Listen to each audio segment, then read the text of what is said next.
கலங்கரை சொந்தங்களுக்கு அன்பு வணக்கம். இன்று நம்மோடு நேர்காணலில் இணைந்திருப்பவர் மூத்த பத்திரிகையாளர் திரிசக்தி அவர்கள். வணக்கம் சார். வணக்கம்மா, நல்லா இருக்கீங்களா? சொல்லுங்க. நலமா இருக்கு சார். சார், நேற்றுல இருந்து ஒரு செய்தி மிகவும் பரபரப்பா போயிட்டு இருக்கு. செந்தில் பாலாஜி தலைமறைவா இருக்கிறாரு, போலீசார் அவரை நெருங்கிட்டு இருக்காங்க, தாவேகா எம்எல்ஏக்களை பேரம் பேசுறாங்க, நபருக்கு 35 கோடி அப்படின்ற மாதிரி பகீர் தகவல்கள்லாம் வெளியே வந்துட்டு இருக்கு. என்ன பின்னணி சார்? உண்மையாகவே அந்த எம்எல்ஏக்கள் பேரம் பேசப்பட்டாங்களா, விலைக்கு வாங்கப்பட்டாங்களா அப்படின்ற பல கேள்விகள் இருக்கு. உண்மைத்தன்மை என்ன சார்? அரசியலில் உண்மைத்தன்மைங்கிறது கடைசி வரைக்கும் வெளியில் வராது, மர்மமாகவே இருக்கும். இது நான் பொதுவாக சொல்கிறது. இது எந்த கட்சி சார்பும் இல்லாமல் பொதுவாக சொல்லுவேன். ஆனால் தலைமறைவாக இருக்காரா சார் செந்தில் பாலாஜி? எனக்கு தெரிஞ்சு அவர் ரொம்ப நாளாக தலைமறைவாக தான் இருக்கார். எங்கேயும் அவர் நம்ம ரொம்ப கண்ணில் படலை, அதனால் தலைமறைவுன்னு சொல்கிறேன். ஒளிஞ்சிட்டு இருக்காருன்னு சொல்ல, அவ்வளவா கண்ணில் படலை. அவர் மற்ற இடங்கள்லாம் அப்பப்போ தவிடுவார். ரெண்டாவது, செந்தில் பாலாஜி சேகர்பாபு மாதிரி எல்லா இடத்துலையும் முன்னால் போய் நிற்க மாட்டார். அவர் எப்பவுமே பின்னால் இருந்து இயக்குபவர், ரிமோட் கண்ட்ரோல் இயக்கம் பண்ணுறவர். அவர் ஒவ்வொருத்தருக்கும் ஒரு என்ன சொல்கிறது, ப்ரொஃபைல், ஒரு இயல்பு சுபாவம் இருக்குன்னுவாங்க. சேகர்பாபு பார்த்தீங்கன்னா எல்லா இடத்துலையும் முன்னால் டாய் யார் அவன், முன்னால் இந்த ஆம்பளையாடா நீ, இந்த மெட்ராஸ் உதாருன்னு சொல்லுவாங்க அந்த காலத்தில். இப்போ சென்னை உதாரு, அப்போ மெட்ராஸ் உதாரு அப்படின்னு இந்த ஊடு கட்டி விளையாடுறது. அது கடைசியில் பார்த்தீங்கன்னா ஒன்றும் அவன் கையை வைக்க மாட்டான், டாயினும் அந்த கையை ஆட்டத்தோடு சரி ஓங்கி வர அற விட்டா அதோட ஓடி போயிடுவான். அதுக்கு பேர் மெட்ராஸ் உதார்னு பேர். அந்த காலத்தில் படத்துலலாம் வரும். சேகர்பாபு அடிக்க அப்படிலாம் நான் சொல்லலை. அந்த அவர் வட சென்னையில் இருந்ததுனால அந்த மாதிரி ஒரு டைப்பு. செந்தில் பாலாஜி சைலண்ட்டாக வேலை பார்க்கக்கூடிய ஆள். இந்த ப்ரொஃபைலில் உள்ள வித்தியாசத்தை செந்தில் பாலாஜி கொஞ்ச நாளாகவே இல்லை, ஒரு வாரம் முன்னால் பார்த்தீங்கன்னா இது ஏற்கனவே கொஞ்ச நாளாக இது உளவுத்துறையில் இது ஏதோ மேட்ரு தாவேகா அரசுக்கு ஏதோ விஷயம் தெரிஞ்சு ஒரு வாரம் 10 நாளாகவே இந்த மேட்ரு ஓடிக்கிட்டு இருக்கு அப்படிங்கிறது இப்போ நமக்கு அதை புள்ளிகளை இணைத்து பார்க்கும் பொழுது தெரிகிறது. ஒரு வாரம் முன்னால் திடீர்னு செந்தில் பாலாஜி வீட்டில் போலீஸ் குவிப்புன்னு ஒரு செய்தி வந்துச்சு. அவரை தேடுறாங்க, அவர் தம்பியை தேடினாங்கன்னு முதல்ல அவரேன்னாங்க, இல்லை அவர் தம்பியை தேடினாங்க, வெளிநாட்டுக்கு தப்பிச்சு போயிட்டாருன்னாங்க. ஆனா இதுக்கும் ஈடிக்கும் தொடர்பு இல்லைன்னு வந்துருச்சு. கரூர் போலீஸார் தானே சார் போனாங்க. அதாவது மாநில அரசு, மாநில அரசு போகுதுனாலே இது ஈடிக்கு சம்மந்தம் இல்லை, மத்திய அரசுக்கோ ஈடிக்கோ சம்மந்தம் இல்லை, மத்திய ஏஜென்சி எதுக்கும் சம்மந்தம் இல்லை. அதாவது ஏற்கனவே அந்த போக்குவரத்து வழக்கு ஈடியை கைது பண்ணி ஒரு நடுவில் 8-9 மாதம் ஜெயிலில் இருந்தார் கிட்டத்தட்ட. அந்த வழக்குக்கு சம்மந்தம் இல்லை. ஏன்னா இருந்திருந்தால் அவங்க வந்திருப்பாங்க. இது வேற, இந்த லோக்கல் டீமு அப்படி வந்தாலே இது ஒன்று கரூர் விஷயத்துலையும் கைது பண்ணுறதுக்கு வாய்ப்பு இல்லை. 41 பேர். அது சிபிஐ விசாரணையில் இருக்குது. சிபிஐ விசாரணையில் இருக்கிற மேட்டருக்கு மாநில அரசு கைது பண்ண முடியாது. ஆனால் சிபிஐ வரும்போது மாநில போலீஸ்லேருந்து கொஞ்சம் பேர் கூட்டுவனா வருவாங்களே தவிர அவங்க சிபிஐ இல்லாமல் மாநில அரசு போலீஸ் வராது. எது அந்த 41 பேர் கரூர் நெரிசல் வழக்கு. இப்போ இது இல்லாமல் வேற ஏதோ விஷயம் அந்த ஒரு வாரம் முன்னாடியே இந்த ஒரு விஷயம் விசாரணைக்காக தான் போய் இப்போ நம்ம கனெக்ட் பண்ணி பார்க்கலாம். ஏன்னா அப்போவே நான் யோசனை பண்ணேன். நான் சில நிகழ்வுகளில் பேசும்போது ஈடியும் வரல, சிபிஐ வரல, மாநில அரசு மட்டும் வந்ததுன்னா இது கரூர் அந்த விவகாரம் இல்லை, நெரிசல் விவகாரம் இல்லை, வேற அந்த போட்ட அந்த ஈடியில் அரெஸ்ட் பண்ண வழக்கும் இல்லை. அப்போ இது என்ன வழக்கு அப்படிங்கிற ஒரு ஒரு ஒரு ஒரு ஆச்சரியம், கேள்வி வந்தது. தெரியல அப்படிங்கிறத நின்றுச்சு. இப்போ பார்த்தீங்கன்னா செந்தில் பாலாஜியுடைய அவரையும் தலைமறைவு, அவரையும் தேடுறாங்க, அவர் தம்பி அசோக்குமாரையும் தேடுறாங்க, அவர் ஐபிடிஎஸ் திருநாவுக்கரசு, அப்புறம் யாரோ அதிமுக சேர்ந்த சீனிவாசன், கிட்டத்தட்ட ஒரு 11 பேரை கைது பண்ணியிருக்காங்க. 10-11 பேர் கைது பண்ணியிருக்காங்க. முதல்ல 3 பேர்னு ஆரம்பிச்சு அப்புறம் 11. சொல்லப்படுவது என்னன்னா, இளையராஜான்னு ஊத்தங்கரையில் ஒரு எம்எல்ஏவுக்கு 35 கோடி ஆஃபர் பண்ணாங்க. இந்த திருநாவுக்கரசு தான் பேசினார். நேரம் பார்த்ததா கூட இது வரைக்கும் தகவல் வரல. தொலைபேசியில் கூப்பிட்டு சொன்னார். திருநாவுக்கரசு ஒரு யூடியூபர், அதுக்கு முன்னால் யூடியூப்லலாம் இருந்தார். ஐபிடிஎஸ்னு ஒரு கருத்து கணிப்பு நடத்துகிறாரு. அவரை பயன்படுத்திக்கிட்டாங்களா, அவர் இப்போ உண்மையிலேயே அது பேசினாரா இல்லையாங்கிறதெல்லாம் ஒரு விசாரணையில் தான் தெரியும். நம்ம நமக்கு தெரியாத விஷயத்த நம்ம பேச முடியாது. ஆனால் அதில் ஆச்சரியமான ஒரு சில கேள்விகள் நமக்கு இருக்குது. நம்ம சொல்கிறதுனால செந்தில் பாலாஜி ரொம்ப உத்தமர், நல்ல மனுஷர், புத்தர், தியாகி சார், தியாகி, தீரர். அவர் இப்படிலாம் பண்ண மாட்டார் அப்படின்னு நம்ம சொல்லலை. ஏற்கனவே நம்ம வந்து பல யூடியூப் சேனல்களில் நான் நிகழ்வில் பேசியிருக்கேன். செந்தில் பாலாஜிக்கிட்டேயும் ஏவாவேலுக்கிட்டேயும் ஆளுக்கு 10 எம்எல்ஏ வந்து தாவேகாலேருந்து வெளியில் உருவறதுக்கு திமுக தலைமை அசைன்மெண்ட் கொடுத்திருக்கிறது. 2 பேரும் யார்? ஒருத்தர் X treasurer EV Velu, Senthil Balaji recent treasurer. நான் கூட சொல்லுவேன், கலைஞர் இருக்கும்போது ட்ரெஷர்னா கட்சியோட பொருளாளர் இல்லை, இந்த மாதிரி விஷயங்கள் தனிப்பட்ட விஷயங்கள், கட்சி அஃபிஷியலாக இல்லாமல் அன்அஃபிஷியல் ட்ரெஷர். ஜெகத்ரட்சகர் இருந்தார் ஒரு காலத்தில், அப்புறம் ஏவாவேலு வந்தார், அதுக்கப்புறம் செந்தில் பாலாஜி. நான் நிறைய இடத்துல பேசியிருக்கேன். அப்போ பார்த்தீங்கன்னா அவங்கக்கிட்ட ஒரு அசைன்மெண்ட் கொடுக்குறாங்கன்னா என்ன அர்த்தம்? செலவு நீங்கள் பண்ணுங்கன்னு அர்த்தம். எவ்வளோ செலவானாலும் பரவாயில்ல, இதை நீங்கள் பண்ணி கொடுங்க. அப்போ பண்ணி கொடுத்தா அவங்களுக்கு பின்னால் ஏதோ இப்போ கூட சமீபத்தில் பார்த்தீங்கன்னா ஏவாவேலு அவர்கள் வந்து ஒரு கரூரில் ஒரு பெரிய கஜானா பேங்க் மாதிரி நடத்துகிறாரு. அவர் எங்கே? திருவண்ணாமலை ஏவாவேலு கரூரில் நடத்துகிறார். அந்த கரூர் கஜானாவை பற்றி, அந்த சாமரி இன்ஃப்ரான்ற கம்பெனியை பற்றி எல்லாம் வந்திருக்கு. நானும் பல நிகழ்வில் பேசிட்டேன், அதனால் மறுபடியும் பேசலை. இல்லைன்னா நேயர்கள் வந்து திருசக்தியார் ஒரே விஷயத்த பல இடத்துல பேசுகிறாருன்னு சொல்லுவாங்க. ஆனால் என்ன பண்ணுறது, ஒன்றோடு ஒன்று லிங்க் ஆகுது. அப்போது அதெல்லாம் நீங்கள் பார்த்தீங்கன்னா அந்த அவர் பெரிய அவ்வளோ 1000 கோடி அங்கே வந்து புழக்கம் இருக்குது, பேங்க் மாதிரியே வச்சு நடத்திருக்காங்க. இதெல்லாம் வர செய்தி. ஆனால் அந்த செய்தி வந்து நமக்கு தெரியறதுக்கு முன்னால் உளவுத்துறைக்கு தெரிஞ்சிருக்குமா? உளவுத்துறை என்ன பண்ணது? எப்பவுமே வழக்கமாக அப்படி தான் பண்ணுவாங்க. காவல்துறை இது வந்து இந்த ஆட்சியில் எந்த ஆட்சியிலையுமே, மத்திய அரசாக இருந்தாலும் சிபிஐயாக இருந்தாலும், முதல்ல எடுத்த உடனே என்ன வந்து குற்றச்சாட்டு, ஒரு 10 குற்றச்சாட்டு பெருசாக ஒன்று 40,000 கோடி 50,000 கோடினா வழக்கு போட மாட்டாங்க. ஏன்னா நிரூபிக்கிறது கஷ்டம். சின்னதாக அதில் ஒரு சாம்பிள் எடுத்து ஒரு வழக்கு போடுவாங்க. அந்த வழக்கில் ஆதாரங்களை கெட்டியாக பிடிச்சி, நீங்கள் ஒரு வழக்கு, அதாவது ஒருத்தன் ஒரு கொலை பண்ணாலும் தூக்கு தான், 10 கொலை பண்ணாலும் தூக்கு தான். 10 தெரியாத தூக்கில் போட முடியும். அந்த வகையில் ஒரு சின்ன வழக்கில் போட்டு தண்டனை வாங்கி கொடுத்தாலும் ஒன்று தான், மொத்தத்தையும் கொண்டு வந்துட்டு ப்ரூவ் பண்ண முடியாமல் போச்சுன்னா மொத்தமாக வெளியே போயிடுவார். இது எல்லா இதுக்கும் பொதுவானது. அந்த வகையில் தான் அந்த ஏதோ 2022 ஆரப்போர் இயக்கம் கொடுத்த புகார் வந்து சும்மா போட்டு வச்சுருந்தாங்க திமுக அரசு. ஏன்னா அவங்க அமைச்சர் பேரில் அதை எடுத்து இப்போ வந்து வழக்கு பதிவு பண்ணாங்க தாவேக அரசு. 2022 ரோடு போடாமல் விட்டதுன்னு சொல்லி, அப்படின்னா 2021 போடல. அதுதான் 2022 வாக்கில் புகாராக வந்திருக்கு. காசை டெபிட் பண்ணிட்டாங்க, கான்ட்ராக்டுக்கு பணம் போயிடுச்சு, ஆனால் ரோடே போடலை. போடாத ரோடுக்கு கிணத்த காணுன்ற மாதிரி ரோடை காணும். அதுதான் இங்கே நீங்கள் செந்தில் பாலாஜி அந்த பக்கம் தேடினாங்களா? இதெல்லாம் முன்னால் இந்த திருநாவுக்கரசு வகைரா அரசு அதுக்கு முன்னாடி தேடினாங்களா? இந்த பக்கம் ஏவாவேலு மேலே இந்த இதை போட்டாங்களா? இப்போ இந்த 2 புள்ளியும் இணைச்சு பார்த்தீங்கன்னா திமுகவிலிருந்து தாவேகாவிலிருந்து ஒரு 10-20 வரைக்கும் எம்எல்ஏவை உருவுவதற்கு, அதாவது அங்கே விலக வைப்பதற்கான அசைன்மெண்ட் இவங்க 2 பேர்கிட்ட தான் கொடுக்கப்பட்டது. என்ன லாபம் சார்? ஆட்சி கவிழும் அப்படின்னு நினைச்சிருந்தா, ஸ்டாலின் நினைச்சிருந்தா கூட்டணி கட்சிகளை அங்கே போக விடாமலே தடுத்து ஆட்சியை கவிழ்த்திருக்கலாமே. சொன்னால் கேட்கலையேம்மா அவங்களாம். அவங்களுக்கு பதவி ஆசை இல்லையா? ஏங்க நீங்கள் ஜெயிச்சிருந்தீங்கன்னா வந்து அப்போ வந்து உங்கள்கிட்ட பேரம் பேசியிருப்பாங்க கூட்டணி. அதுவும் நீங்கள் வந்து 120, அதாவது 120 சீட்டு திமுக வாங்கி ஜெயிச்சிருந்ததுன்னா உங்கள்கிட்ட வந்து பங்கு கேட்டால், நீங்கள் 96 2006-11 96 சீட்டு ஜெயித்த போதே கலைஞர் கருணாநிதி ஐயா வந்து கூட்டணியில் யாரும் வந்து அதிகாரத்தில் பங்கு கேட்காத மாதிரி பார்த்துக்கிட்டாரு. ஒரு கால் கேட்டாங்களா கேட்கலையா தெரியாது, கேட்காத மாதிரி பார்த்துக்கிட்டாரு, கொடுக்கல.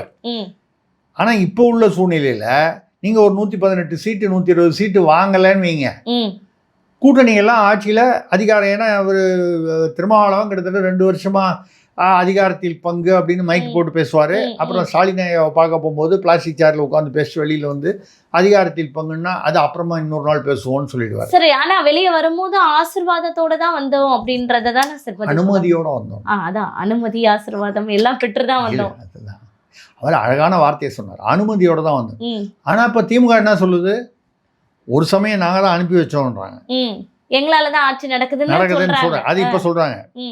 ஆனால் வந்து அங்கே போனவங்களாம் இப்போ வந்து திமுகவை திட்டுறாங்க. யார் மார்க்சிஸ்ட் ஐயா பே சண்முகமோ இல்லை வந்து வீரபாண்டியனோ மற்றவங்களோ எல்லாரும் வந்து திமுகவை இப்பொழுது விமர்சிக்கிறார்கள். ஏதோ ஒரு வகையில் விமர்சிக்கிறார்கள். கம்யூனிஸ்டுகள் தோழமை கட்சிகள்லாம் ஒன்றா வந்து இந்த ஒரு மீட்டிங் போட்டார் ஒரு 1ஆம் தேதி அன்னைக்கு முதல்வர் விஜய். அதில் கம்யூனிஸ்டுகள் கலந்து கொள்ளவில்லை. ஆமாம், சிபிஐயும் கலந்துக்கல. ஆமாம், அவங்க என்ன சொல்லிட்டாங்கன்னா, நமக்கு ரொம்ப வர வர அரசியல் ரொம்ப குழப்பமாக நமக்கே புரியாமல் இருக்குது. வீரபாண்டியன் ஐயா என்ன சொல்கிறாரு, நாங்கள் தோழமை கட்சி இல்லை, ஆதரவு தான் கொடுத்திருக்கிறோம். ரெண்டுத்துக்கு என்ன வித்தியாசம்னு எனக்கு புரியல. தோழமை கட்சி இல்லைன்ட்டார், ஆனால் ஆதரவு கொடுத்துருக்கோம் உண்மைங்கிறார். இது என்ன ஒரு வித்தியாசமான அரசியல் சூழ்நிலை தமிழ்நாட்டில் நிலவுகிறது. ஆரம்பத்தில் திருமாவளவன் இருந்த மாதிரி இப்போ சிபிஐ இப்போ பண்ணுறாங்க. அது திருமாவளவன் அமைச்சர் பதவி அதை வாங்கிட்டாரு, இவங்க அதுவும் வாங்கலை. அதாவது நம்ம என்ன சொல்கிறோம்னா, குதிரை பேரம் திமுக செய்யக்கூடியதா? ஆமாம். செந்தில் பாலாஜி அப்படிப்பட்ட நடவடிக்கைகளில் ஈடுபடுவதற்கு வாய்ப்பு இருக்கிறதா? வாய்ப்பு இருக்கிறது. ஆனால் இப்பொழுது தாவேக அரசோ காவல்துறையோ சொல்கிறார் போல்தான் நடந்ததா தெரியவில்லை. ஏன் என்ன சார் இதெல்லாம் சொல்கிறீங்க, அது மட்டும் தெரியலன்னு சொல்கிறீங்க? நீங்கள் என்ன சார் வர வர நீங்கள் வேறு ஏதோ கிட்டத்தட்ட ஒரு மாதிரி சோப்பு சட்டை வேறு போட்டுன்னு வந்துட்டீங்க, நீங்களும் தான் போட்டுட்டீங்க, அது ஏதாவது திமுக ஆதரவான்னு சொல்லி அப்படி இல்லை. சில கேள்விகள் ஒரு மீடியா பத்திரிகையாளர் என்ன வந்து கேட்டிருக்காங்க, நீங்கள் வந்து சபாநாயகருக்கு எதிராக ஒரு தீர்மானம் வந்து நாங்கள் கொண்டு வர போகிறோம், ஏசிடி பிரபாகரன் அவர்களுக்கு எதிராக நம்பிக்கையில்லா தீர்மானம், அதுக்கு நீங்கள் ஆதரவு கொடுங்க. யாரை? ஊத்தங்கரை இளையராஜா. இந்த ஆதரவு கொடுக்கறதுக்கு 35 கோடி விலை பேசப்பட்டதாக காவல்துறை சொல்கிறது. கவனமாக அவர்கிட்ட, அதாவது திருநாவுக்கரசு பேசினாரா, என்ன பேசினார், டைரக்டாக பேசினாரா, ஆள் வச்சு பேசினாரா, யார் சொல்லி பேசினார், இதெல்லாம் விசாரணையில் தான் தெரியும். அதாவது காவல்துறை என்ன சொல்லுதோ அதை தான் நம்ம கேட்டுக்க முடியும். இதுக்கப்புறம் திருநாவுக்கரசு பெயிலில் வந்து அவருடைய திருநாவுக்கரசோ அந்த கைது செய்யப்பட்டவர்களோ வெளியில் வந்து அவங்க ஒரு வருஷம் சொன்னாலும் அது உண்மையாக தான் இருக்கும், நமக்கு தெரியாது. அவங்கவுங்க சௌகரியத்துக்கு சொல்லலாம். ஆக அட்லீஸ்ட் இதுக்கும் அதுக்கும் என்ன வித்தியாசம் நம்ம ஒப்பிட்டு பார்க்கலாம். இந்த சூழ்நிலையில் நான் யோசனை பண்ணுறது என்னன்னா, எப்படி வந்து ஒரே ஒரு இளையராஜா ஊத்தங்கரை இவர் வந்து சபாநாயகருக்கு எதிராக தீர்மானத்துக்கு ஓட்டு போடுறாருன்னு வைங்க. எந்த ஒரு தீர்மானமும் வெற்றி பெறுவதற்கு 50% மேலே வாக்குகள் தேவை. இப்போ உள்ள சூழ்நிலையில் 234 பேர் எல்லாரும் வந்து அசம்பிளியில் இருந்தார்கள் என்றால் சட்டமன்றத்தில் 118க்கு மேலே 118ஓ அதுக்கு மேலேயோ தேவை. திமுக எவ்வளோ இருக்குது? 59 தான் இருக்குது. கூட்டணியெலாம் போயிட்டாங்க. முதல்ல 79 இருந்தது, அதில் இப்போ கூட்டணியில் எல்லாம் போனதெல்லாம் போக ஒரு 59 60க்குள்ளே தான் இருக்கும். அதிமுகவில் எவ்வளோ இருக்குன்னு எடப்பாடிக்கே தெரியல. ஏன்னா வந்து பார்த்தீங்கன்னா 6 தினம் வந்து இது போயிட்டுருக்க மாதிரி போயிட்டுருக்காங்க. தேதி கேலண்டரில் வந்து டெய்லி கிழிப்போம் பாருங்கள். காத்தால ஏந்தோடனே லொடுக்குன்னு அந்த சீட்டு கிழிச்சிரும். இந்த சீட்டுக்கு இதுக்கு மேலே வேலை இல்லை. இன்றைக்கி 3ஆம் தேதினா நீ காலையில் ஏந்தோடனே என்ன பண்ணுவோம், 2ஆம் தேதி இதை கிழிச்சிரும். அது மாதிரி டெய்லி சீட்டு கிழிஞ்சிக்கிட்டே இருக்குது. எங்கேருந்து? அதிமுகவில் விஜயபாஸ்கர்லாம் நேற்று வந்தாங்க. அந்த கூத்து அது வருவோம். அப்போ வந்து அதிமுகவில் எனக்கு தெரிஞ்சு இப்போ வந்து ஒரு முன்னால் ஒரு 4 பேர், இப்போ இவங்க 2 பேர் வந்துட்டாங்க. அதான் சிட்டிங் எம்எல்ஏ 6 பேர் வந்துட்டாங்க. சிவி சண்முகம் எப்போனா வருவாருன்ற மாதிரி இருக்குது. எஸ்பி வேலுமணியும் வேலுமணி அதான் அப்படி பார்த்தீங்கன்னா வரிசையாக வரும். இது வரைக்கும் கன்ஃபார்ம்டாக வந்தது 6 பேர். இன்னும் கொஞ்சம் பேர் வரலாம். நம்ம எப்போவுமே சொல்லிக்கிட்டு இருக்கோம், இந்த 12, 13க்கு வந்து விஜய் அவர்கள் தாவேகா தலைமையை வந்து டார்கெட் பண்ணோம். இடைத்தேர்தல் வந்து ஒரு 12வது வந்து ஜெயிக்கணும். ஒரு 12 ஜெயிச்சிட்டாங்கன்னா அந்த 120 வந்துருச்சுன்னா அப்புறம் திருமாவளவனையோ கம்யூனிஸ்டுகளையோ முஸ்லீம் லீகோ நம்ப வேண்டியதில்லை. குறிப்பாக கம்யூனிஸ்டுகளை நம்ப வேண்டியதில்லை. ஏன்னா அவங்க ஆதரவுன்னு சொல்லிட்டு திடீர்னு வெளியே போயிடலாம். மந்திரி யாரும் இல்லையே. ஒரு சேஃப்டிக்கு யாராக இருந்தாலும் அரசியல் அந்த இடத்துல இருந்தால் அப்படி தான் நினைப்பாங்க, தன்னுடைய பாதுகாப்பு தான். அந்த வகையில் இடைத்தேர்தலில் ஆனால் இன்றைக்கி காலையில் வந்து அந்த செய்தி பார்த்தீங்கன்னா இப்போ இடைத்தேர்தல் இந்த மாதம் மத்திய பிரதேஷ், குஜராத்தில் எங்கெங்கேயோ காலியாக இருக்கிற ஒரு 3 இதில் 30ஆம் தேதி அன்னைக்கு இடைத்தேர்தல்னு அறிவிச்சிருக்காங்க. அதில் தமிழ்நாடு ஏற்கனவே காலியானதாக அறிவிக்கப்பட்டாலும் தேர்தல் ஆணையம் வந்து கன்சிடர் பண்ணலை. ஏன் சார் இவ்வளோ? இல்லை, ஏன்னா சட்ட சிக்கல் இருக்குது, இதில் வழக்கு இருக்குது, நீதிமன்றத்தில் வழக்கு வந்து அந்த எடப்பாடி அவர்கள் போட்டது, எடப்பாடி போட்டது, இன்னும் யாரோ அந்த வகையறால போட்டது. யார் இன்பதுரையை வச்சு போட்டாங்க, அதான் எடப்பாடி சைடில். இன்னும் யாரோ கூட போட்டிருக்காங்க. அது போட்டு என்ன சொல்கிறாங்கன்னா, இடைத்தேர்தல் நடத்தக்கூடாது, இவங்ககிட்ட வசூல் பண்ணணும், தேர்தல் ஆணையம் வந்து வசூல் பண்ணணும் 5 கோடி ரூபா தேர்தல் ஒரு தொகுதிக்கான செலவு, அப்புறம் 20 வருஷத்துக்கு நிற்க வைக்கக்கூடாது, இந்த இடைத்தேர்தலை நிச்சயமாக நிற்க வைக்கக்கூடாது. இப்போ இந்த இடைத்தேர்தலில் இவங்களை நிற்க வைக்கலன்னா தாவே காட்டில் போட்டு நிற்க வைக்கணும். இவங்கெல்லாம் வந்து வந்ததே வந்து மறுபடியும் எம்எல்ஏ ஆகணும், ஒரு கால அமைச்சராகிறதுக்கு இப்போவோ பின்னாலேயோ வாய்ப்பு இருக்கும். இப்போ எல்லாமே அடிபட்டு போயிடும். ரெண்டாவது, விஜய் அவர்களுடைய, அதாவது தாவேக்காவை பொறுத்த வரைக்கும் இந்த 120 அச்சீவ் பண்ணணுன்ற எண்ணம் நிறைவேறாது. வந்தவங்க ஏமாந்து போயிடுவாங்க, அவங்க போனால் போயிட்டு போகிறாங்க. அவன் ரிஸ்க் எடுத்து வந்தான், அவன் சேர் வாங்கிட்டு வந்தானா, டேபிள் வாங்கிட்டு வந்தானா, வாக்கிங் ஸ்டிக் வாங்கினானா, இல்லை சோஃபாலேயே வாங்கிட்டானா, ஃபுல் சோஃபாவும் வாங்கிட்டானா தெரியாது. அதெல்லாம் விட்டுருங்க. நமக்கு நம்மளுடைய பர்பஸ் நிறைவேறுமா என்றால் நிறைவேறாமல் இழுவையாக போகலாம் இந்த வழக்குனால. இப்போ பார்த்தீங்கன்னா அதுக்கு ஏற்ற மாதிரி இடைத்தேர்தல் வந்து அவ்வளோ சீக்கிரம் நடத்தவே மாட்டாங்கன்னு நான் சொல்லலை. இப்போ இல்லை, இந்த செட்டில் இல்லை. சரி, இப்போ வேற இந்த பிரச்சனை வந்திருக்குல்ல சார், இந்த திருநாவுக்கரசு அவரை கைது. நான் முடிச்சிடுறேன், வரேன். நீங்கள் வந்து ஏன் இதை சொல்லணும், அந்த இடைத்தேர்தல் பாயிண்ட்டை சொல்லிடுறேன். அவர் சபாநாயகர் அவர்களுக்கு உயர்நீதிமன்றம் நோட்டீஸ் அனுப்பிச்ச போது இந்த இந்த இந்த வழக்கு விஷயமா இடைத்தேர்தல் அவர் என்ன பதில் கொடுத்துருக்காரு, கொஞ்சம் இப்படியும் அப்படியுமா கொடுத்துருக்காரு, சேஃப்டியாக, அவருக்கு சேஃப்டியாக. என்ன, ராஜினாமா ஏற்கப்பட்டது என்று தான் சொன்னமே தவிர அந்த கட்சித்தாவல் தடை அந்த சட்டத்தின்படி தகுதி நீக்கம் செய்வதை பற்றி இன்னும் ஆய்வு நடந்து கொண்டிருக்கிறது, முடியவில்லை. நீங்கள் தான் ஏற்றுக்கிட்டீங்க, அவங்க தாவேகால லேமினேஷன் கார்டு அங்கேயே சட்டமன்றத்திலே கொடுத்துட்டீங்க, அப்புறம் என்ன ஆய்வு, இன்னும் எவ்வளோ நாள் ஆய்வு? அப்போ இவங்க வந்து நாங்கள் ஏற்றுக்கிட்டது தப்புன்னு இப்போது உயர்நீதிமன்றம் சொல்லிடுச்சுன்னு வைங்க, அதுக்கப்புறம் உச்சநீதிமன்றம் இருக்குது, உச்சநீதிமன்றமும் ஒரு கால் சொல்லிடுச்சுன்னால் இவங்க தகுதி நீங்கி இடைத்தேர்தல் தள்ளி போய், அதாவது தாவேகாவுடைய எண்ணம் நிறைவேறாமல் போகும். எதுக்காக இவங்களை அங்கேருந்து கூட்டு வந்தாங்களா, சோஃபா கொடுத்து கூப்பிட்டு வந்தாங்களா, சும்மா கூப்பிட்டு வந்தாங்களா, பதவி ஆசை சொல்லி கூப்பிட்டு வந்தாங்களா, ஆக மொத்தம் அந்த எண்ணம் நிறைவேறாது. இது அந்த பக்கம் தாவேகா, அந்த பக்கம் அதிமுக. நம்ம இவர் கூட பேசியிருக்காரு, ஒரு பேர் என்ன, ஆதவர்ஜுனா கூட 60% வந்துட்டாங்க, இன்னும் பாக்கி 30% தான் இருக்கு.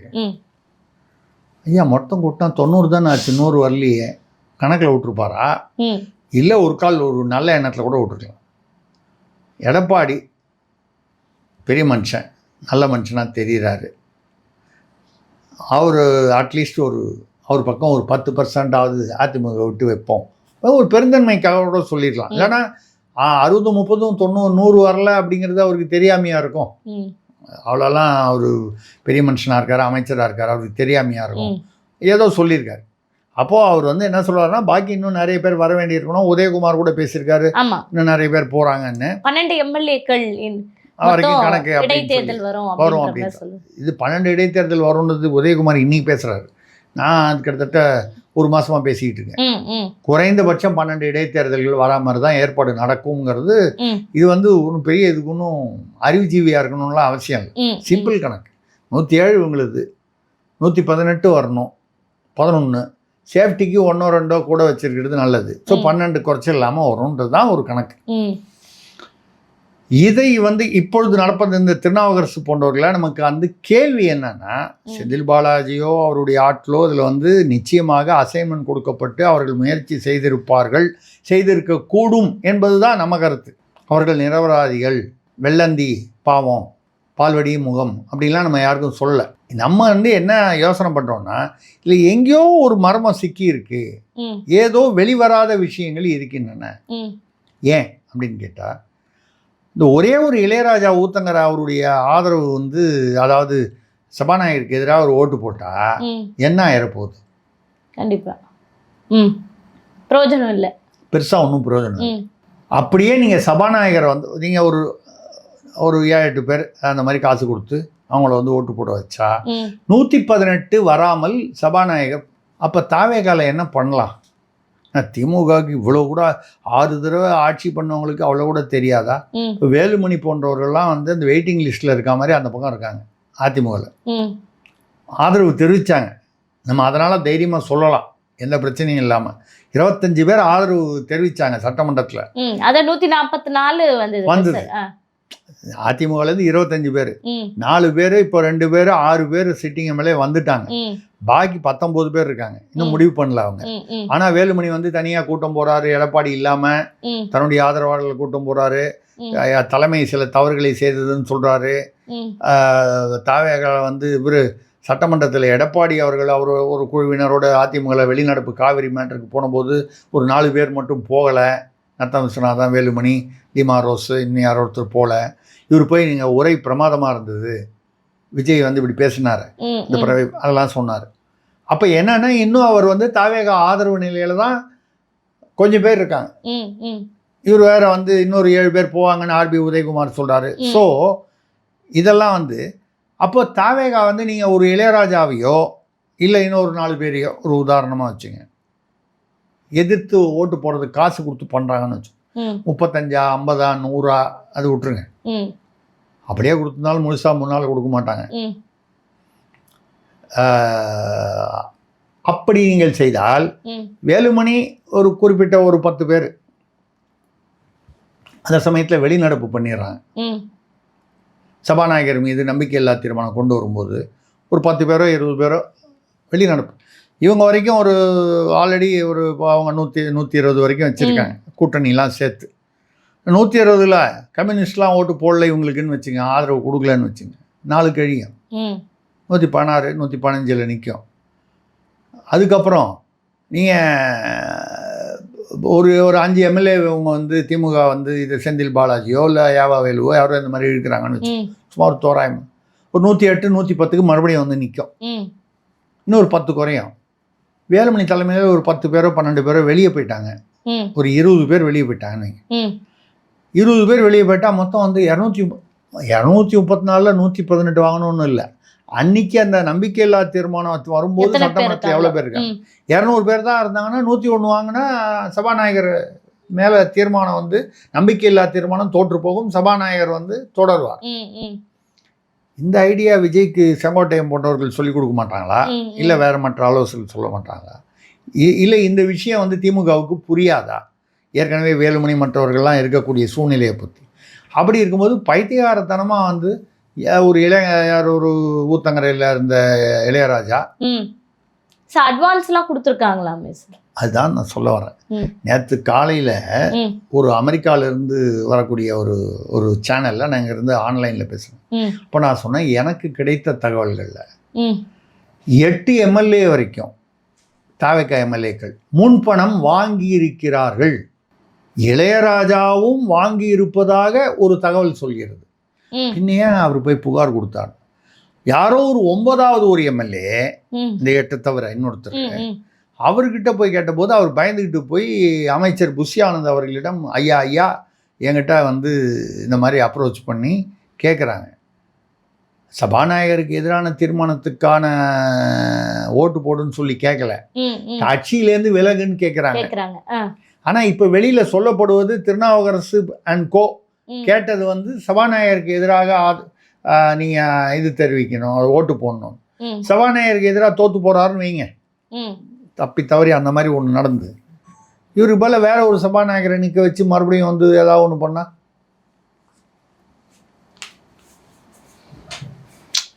அதாவது சில விஷயங்கள் இருக்குது. வன்னியரசு இருக்கார், நான் ஒரு உதாரணமாக சொல்கிறேன். இது வந்து ஒரு வாதத்துக்கு ஆசை. அமைச்சராக இருக்கார்ல, அவர் சபாநாயகராக இருக்கிறோம். வன்னியரசு சபாநாயகர் தான் எதிர்த்து ஓட்டு போடணுன்னா பட்டியலினத்துக்கு எதிராக எப்படி ஓட்டு போகிறதுன்னு பல பேர் யோசனை பண்ணுவாங்க. திமுகலையே கூட யோசனை பண்ணுறதுக்கு. ஏங்க அப்போ எனக்கு இருக்கிற அரசியல் அறிவை விட இன்றைக்கு இருக்கக்கூடிய அரசியல்வாதிகள் திமுக பக்கமோ இல்லை விஜய்க்கு ஆலோசனை சொல்கிறவங்களுக்கோ இருக்காதா? இல்லை திருசக்தி யாருன்னா வந்து நான் தான் ஏதோ பெரிய அறிவுஜீவின்னு நான் நினச்சக்கூடாது. எனக்கு இப்படி தோணுதே, இதுக்கு என்னெல்லாம் வந்து வழி இருக்குன்னு. இந்த வெளிநடப்பு செய்யலாம், இல்லை இப்போ வன்னியரசு போன்ற ஒருத்தரை வந்து வைக்கலாம், இல்லை அந்த ஷாஜகானை வைக்கலாம், IUML அவர் தான் சபாநாயகர். சிறுபான்மையினருக்கு எதிராக எந்த கட்சி வந்து வெளிப்படையாக வந்து காமிச்சுக்கும், உள்ளுக்குள்ளே 1000 நினைக்கலாம். அந்த மாதிரி இதெல்லாம் எவ்வளோ வழி இருக்குது. அப்படி இருக்கும்போது இதுக்காக மட்டும் 35 கோடி கொண்டு போய் யாராக கொடுப்பாங்களா? ரெண்டாவது, நான் ஒரு தொழிலதிபர், வியாபாரியும் கூட, பத்திரிகை அதிபர், அதை தவிர நான் மற்ற வியாபாரம் தொழிலதிபராக கொஞ்சம் யோசனை பண்ணி பார்த்தா இந்த வியாபாரம் இதை ஒரு வியாபாரமாக நினைத்து பார்த்தாங்க. புதுசாக வந்து இந்த இளையராஜாலாம் இப்போ தான் வந்தவர், வேறு ஏதோ கட்சியில் இருந்தார் போல் இருக்கு, அதுக்கப்புறம் இங்கே வந்துட்டாருன்னு சொல்கிறாங்க இந்த தேர்தலுக்கு முன்னால். ரைட், இது அவர் ஒன்றும் பிரபலமான ஒரு இந்த கட்சியில் இந்த நிர்வாகியாக இருந்தார். இப்போது நிர்மல் குமாராவது ஒரு 3-4 கட்சியில் இருந்துட்டு அப்புறம் இங்கே வந்திருக்காரு. செங்கோட்டையன் அது மாதிரி அங்கேருந்து வந்திருக்காரு. இந்த மாதிரி வந்திருக்கு. இவரும் ஒரு காலத்தில் அதிமுகலேயே என்னமோ இருந்தார். யார்? இளையராஜா. முன்னால் இந்த 110 கேண்டிடேட்டில் 55 கேண்டிடேட்டு, அதாவது 110 பேர் அதிமுகலேருந்து வந்தவங்க வந்து தாவேகால MLA சீட்டு கொடுக்கப்பட்டது. அதில் கிட்டத்தட்ட 55-58 பேரும் நம்ம ஜெயிச்சாங்கன்னு சொல்கிறாங்க. அதில் ஒருத்தர் இந்த இளையராஜா முன்னால் அதிமுகவில் இருந்தார் அப்படின்னு சொல்கிறாங்க. அதிமுகவில் இருந்தபோது இளையராஜா யாருக்கும் தெரியாது. நமக்கு தெரிஞ்ச இளையராஜாலாம் அந்த பாட்டு இசையமைப்பாளர் இளையராஜா தான். இல்லை, நான் என்ன பிரபலமானவர்ங்கிறதுக்காக சொல்கிறேன். அந்த வகையில் பார்த்தீங்கன்னா இன்னாருக்கு இவ்வளவு கொடுக்கலான்னு ஒரு இது இருக்குல்ல. நீங்கள் இப்போ இந்த டம்ளரை நான் விலை கொடுத்து வாங்குறேன்னா இந்த டம்ளருக்கு என்ன காசு? இந்த டம்ளர் வந்து 50 ரூபா போகும், மிஞ்சி போனால் 60 ரூபா கொடுப்பேன். 500 ரூபா கொடுத்து இந்த டம்ளர் வாங்குவேன்னா இல்லை. இது என்னன்னால் வெறும் இந்த சபாநாயகர் தீர்மானத்துக்கு எதிராக வந்து ஒரு ஓட்டு போடுறதுக்கு போய் 35 கோடியெல்லாம் கொடுக்க மாட்டாங்க. இன்னைக்கு புதுசாக நான் வந்து தாவேகாவை குறைத்தோ அவமானப்படுத்துவதற்காகவோ சொல்லவில்லை. தாவேகாவில் இருக்கும் MLAக்கள் பெரும்பாலும் புதியவர்கள். ஒன்று புதியவர்கள், அப்படி இல்லை வேற கட்சியிலேருந்து வந்தாலும் அவ்வளவாக பெரிய பிரபலமாகாதவர்கள். அப்படிப்பட்டவர்களுக்கு ஒரு 5 கோடியே அதிகம்னு சொல்லி அவங்கள அவமானப்படுத்த விரும்பல. 5 கோடியே அவங்களுக்கு பெரிய பணமாக தெரியும். இப்போது திமுக அதிமுகலேருந்து பார்த்தீங்கன்னா ஒரு தொகுதியிலையும் அவங்கவுங்க 10 கோடி 15 கோடி 20 கோடின்னு தகுதி அவங்களுடைய கெப்பாசிட்டிக்கு தகுந்த மாதிரி செலவு பண்ணியிருப்பாங்க. அவங்ககிட்ட போய் நான் 5 கோடி கொடுக்குறேன்னா அதை வச்சுக்கிட்டு என்ன பண்ணுறது? நான் செலவு பண்ணி வந்ததே 25 கோடி செலவு பண்ணியிருக்கேன், 50 கோடிக்கு மேலே பேசு, 100 கோடிக்கு மேலே பேசு, இப்படி பேசுவாங்க. நான் சொல்கிறது ஏன்னா அவங்க செலவு பண்ணியிருக்காங்க, அந்த அனுபவம் இருக்குது. அந்த அனுபவம் தான் அவங்களுக்கு ஒரு பெரிய கிரெடிட்டு. புதுசாக வந்தவங்களுக்கு இவங்க லட்சங்களையே பார்த்துருக்க மாட்டாங்க. ஏன்னா தாவேகால வந்து விழுந்த ஓட்டுகள் எல்லாமே விஜய் என்ற முகத்திற்காக விழுந்த ஓட்டுகள். அப்போ இவனுக்கு இந்த 1 கோடினாலே பெரிய பணம். 1 கோடியோ 2 கோடியோ 5 கோடியோ கொடுத்தா வரக்கூடியவனுக்கு போய் யாராவது 35 கோடி, அதுவும் கட்சியிலேருந்து விலகிறது கூட கேட்டதாக சொல்லலை, இதுவரையும் சொல்லப்படல.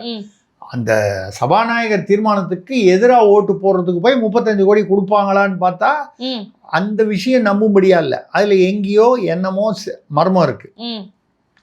நேற்று காலையில் நான் வந்து ஒரு அமெரிக்காவுடைய கலிஃபோர்னியாவிலிருந்து வரக்கூடிய ஒரு பி குரூஸ் என்ற ஒரு சேனலில் பேசும்போது நான் சொன்னேன், எனக்கு கிடைத்த சில ரகசிய தகவல்களின்படி 8 MLAக்கள் கை நீட்டி முன்பணம் தாவேகாவில் வாங்கிவிட்டார்கள். அதில் இளையராஜாவும் ஒருவர் என்று சொல்லப்படுகிறது. நான் உறுதி பண்ண முடியாது. அப்புறம் போலீஸில் என்கிட்ட வந்து உறுதி, உனக்கு யார் சொன்னா? இளையராஜா சொன்னாரா, உனக்கு திமுகவில் சொன்னாலா, யார் சொன்னாங்க? நமக்கு நெட்வொர்க்கில் காதில் விழுது, உண்மையா இல்லையா நமக்கு தெரியாது அப்படின்னு பேசினேன்.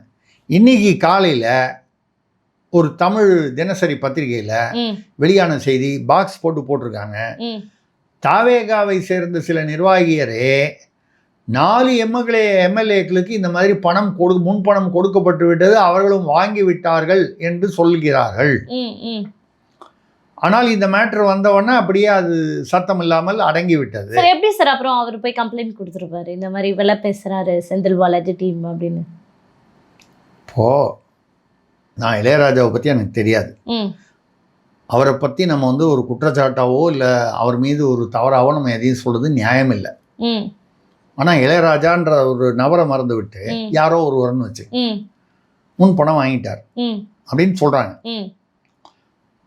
இன்னொரு எம்எல்ஏ அவர்கிட்ட பேசும்போது என்ன பேசுவாங்க பொதுவாக, பா நீ மட்டும் இல்லைப்பா, எக்ஸ் வாங்கிட்டாரு, ஒய் வாங்கிட்டாரு, இசட் வாங்கிட்டாரு, ஆமாம் நீயும் அப்படியே அவருக்கு நம்பிக்கை தருவதற்காக சில பெயர்களை பயன்படுத்தியிருக்கோம்.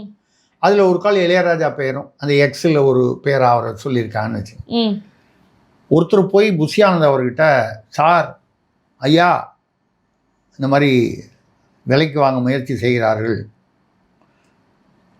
பேசுகிறத பார்த்தா என்ன எக்ஸு ஒய் இசட்டுன்ற பெயர்கள்லாம் சொல்கிறாங்க அப்படின்னு சொல்லியிருந்தான்னு வைங்க, இது இவருக்கு தெரிஞ்சு போச்சுன்னு வைங்க. எக்ஸுக்கு இளையராஜான்னு சொன்னாதானே நம்ம எக்ஸுன்னே வச்சுப்போம்.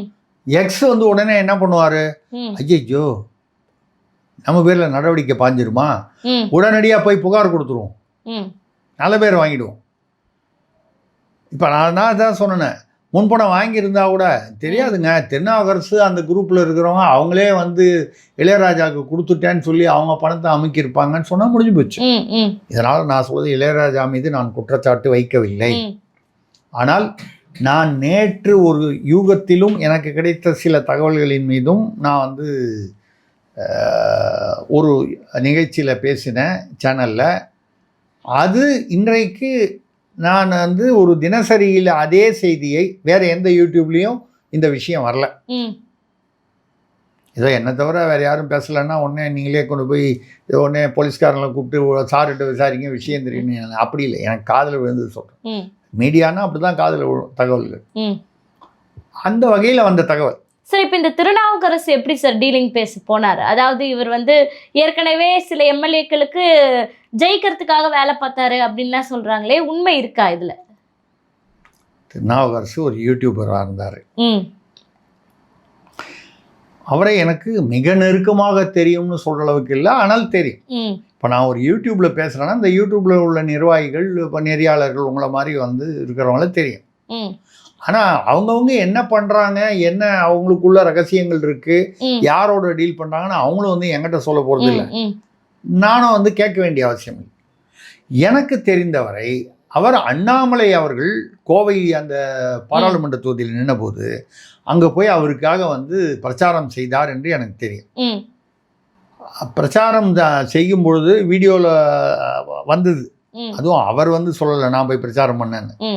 வீடியோவில் வந்தபோது அவர் தெருவில் வந்து அந்த லவுட் ஸ்பீக்கர் வச்சுக்கிட்டு பிரச்சாரம் பண்ணும் பொழுது காவல்துறை, அப்பொழுது திமுக ஆட்சி, அவரை தடுத்து அங்கே ஒரு தகராறு வந்ததுன்னு வீடியோவில் பார்த்தேன். அப்புறம் அவர்கிட்ட கேட்டேன், ஆமாம் சார் அவர் அண்ணாமலைக்காக அண்ணனுக்காக நான் போய் பிரச்சாரம் பண்ணேன்.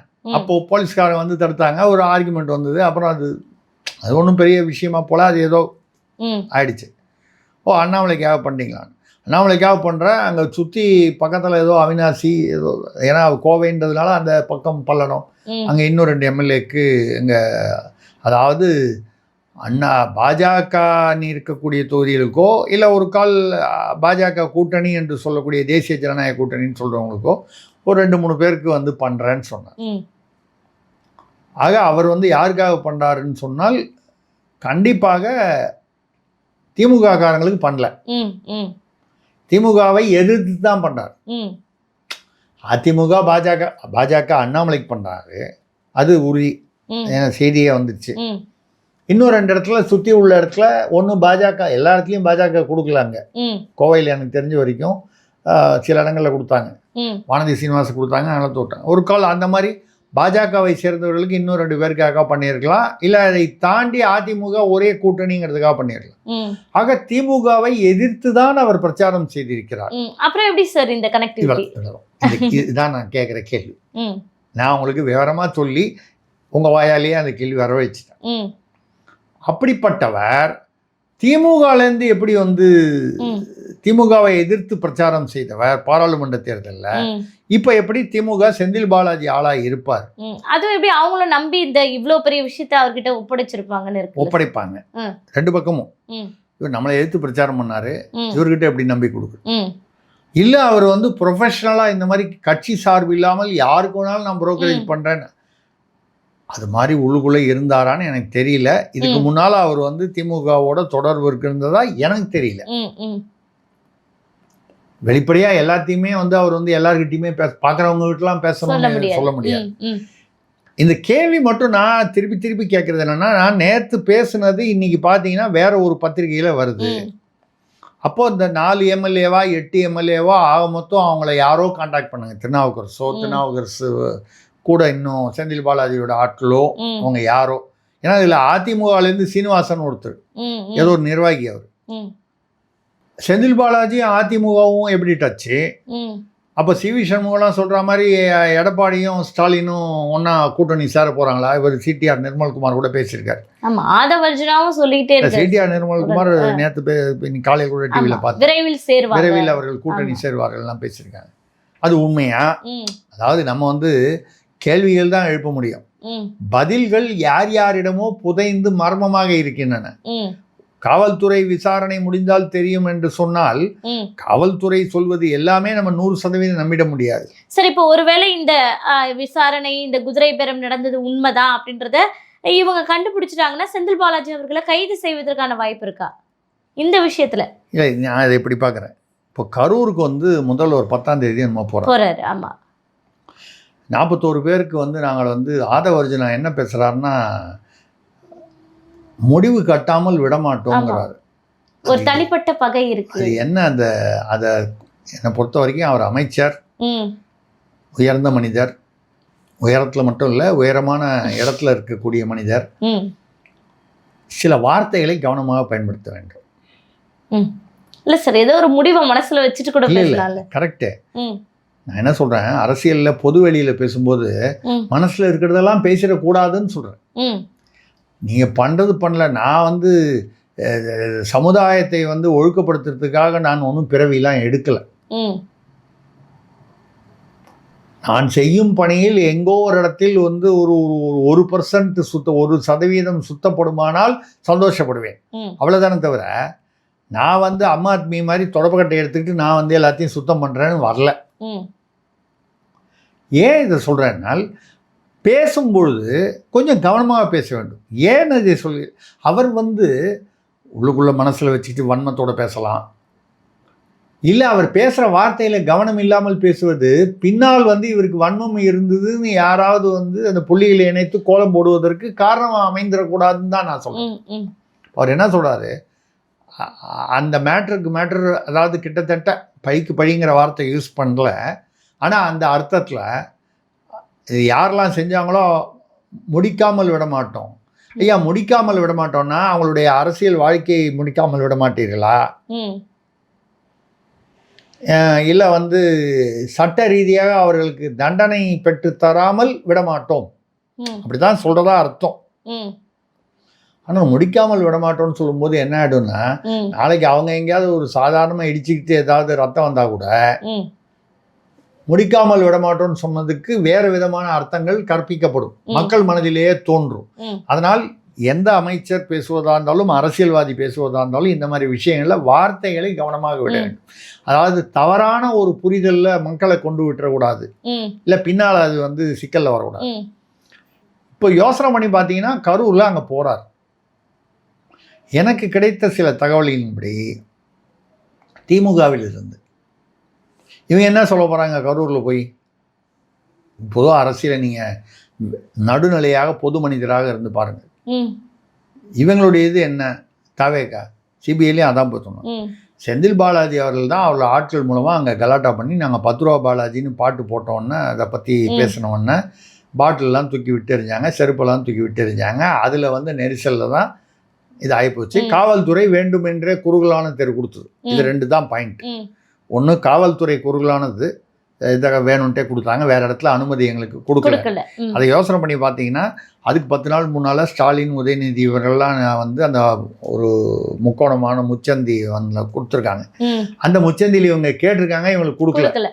அப்படி இருக்கும்போது ஏதோ ஒரு அழுத்தம் கொடுப்பதற்காகத்தான் காவல்துறை இப்படி செய்தது என்று நம்புவதற்கு வாய்ப்பு இருக்கு.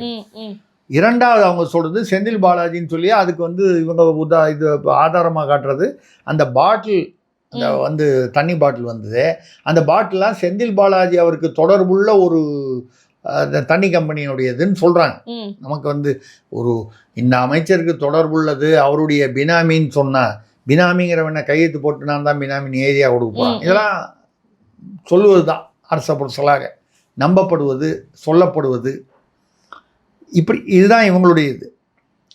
இப்போ இவங்க அங்கே போய் என்ன பேச போகிறார் முதல்வர் ஆறுதல் சொல்லும்போது? இந்த உயிர்களை இழந்த அந்த குடும்பங்கள் அங்கே தான் போய் பார்க்க போகிறார். உச்சபட்சமாக அழுகலாம், இல்லைன்னா நீதி பெற்று தரேன்ற வாக்கு. கண்டிப்பாக அவங்களெல்லாம் நாங்கள் விட மாட்டோம் கூட சொன்னாங்க.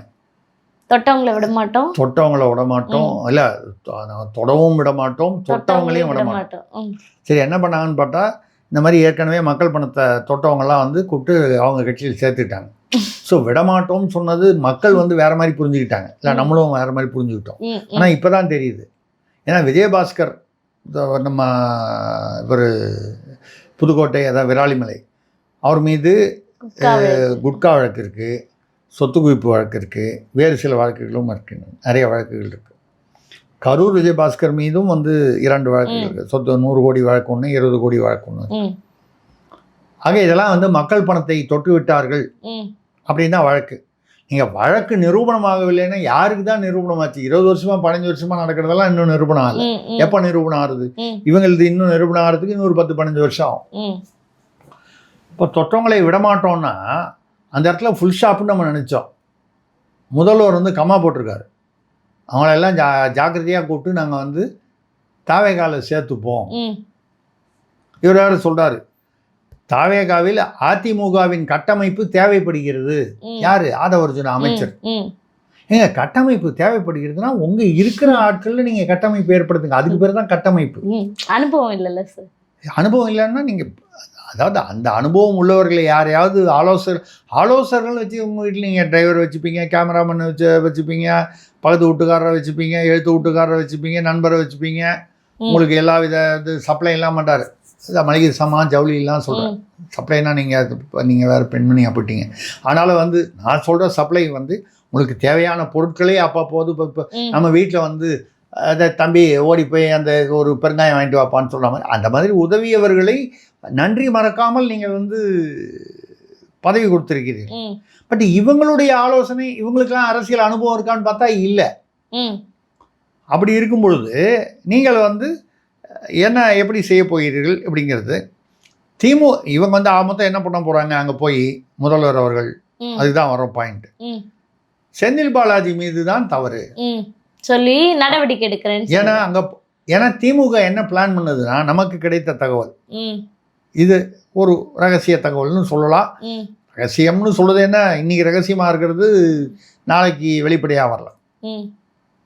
முதல்வர் அங்கே போகும்போது திமுக சார்பிலோ இல்லை திமுக இல்லாமல் பொதுமக்கள் என்ற போர்வையில் ஒன்றும் இல்லைங்க, ஒரு 200 பேர் நின்று ஒரு ஆர்ப்பாட்டம் பண்ணால் கையில் வந்து திமுக கொடி வச்சுருந்தா திமுக காரர்கள், கொடி வச்சுக்காம பொதுவாக ஆர்ப்பாட்டம் பண்ணால் பொதுமக்கள். இவ்வளோதான விஷயம். இந்த மாதிரி ஒரு ஆர்ப்பாட்டம் 41 பேர் உயிர்களையும் சேதப்படுத்தி விட்டு நாசமாக்கி விட்டு இன்று ஆறுதல் பெறுவது போல் நடிக்கிறார் நடிகர் விஜய் அப்படின்னு இவங்க ஒரு ஆர்ப்பாட்டம் இதுக்கெல்லாம் அங்கங்கே வந்து பேனர்லாம் வைக்கிறது, இல்லை போராட்டம் பண்ணுறது, இதுக்கெல்லாம் ஏற்பாடு பண்ணுறது. என்ன போராட்டம் பண்ணால் என்ன பண்ணுவாங்க? போலீஸில் பிடிச்சிட்டு கொண்டு போய் வச்சுட்டு, இப்போ மேயர் பிரியாவையும் அவங்க கதியை பாருங்கள். மேயர் பிரியா, சேகர் பாபுலாம் ஒரு காலத்தில் வந்து என்ன ஒரு ஆளுமையாக இருந்தாங்களா? சரி, ஆதிக்கமாக இருந்தாங்க, இந்த வார்த்தை சரியாக இருக்கும். இப்போ வந்து திருமண மண்டபத்தில் கொண்டு போய் கைது பண்ணி போட்ட போது சாயந்தரம் 7 மணி ஆச்சு, எங்களுக்கு அங்கே பாத்ரூமே இல்லை. இதுதான் கர்மவினை. தூய்மை பணியாளர்கள் ரிப்பன் பில்டிங் வாசலில் போய் மாநகராட்சி அலுவலக வாசலில் போராட்டம் பண்ணாங்க. செவிலியர்கள் நினைக்கிறேன், செவிலியர்கள், ஆமாம், எல்லாருமே பெண்கள் பெரும்பாலும். அந்த சமயத்தில் தூய்மை பணியாளர்களோ செவிலியர்களோ இல்லை 2 பேரும் தனித்தனியாக,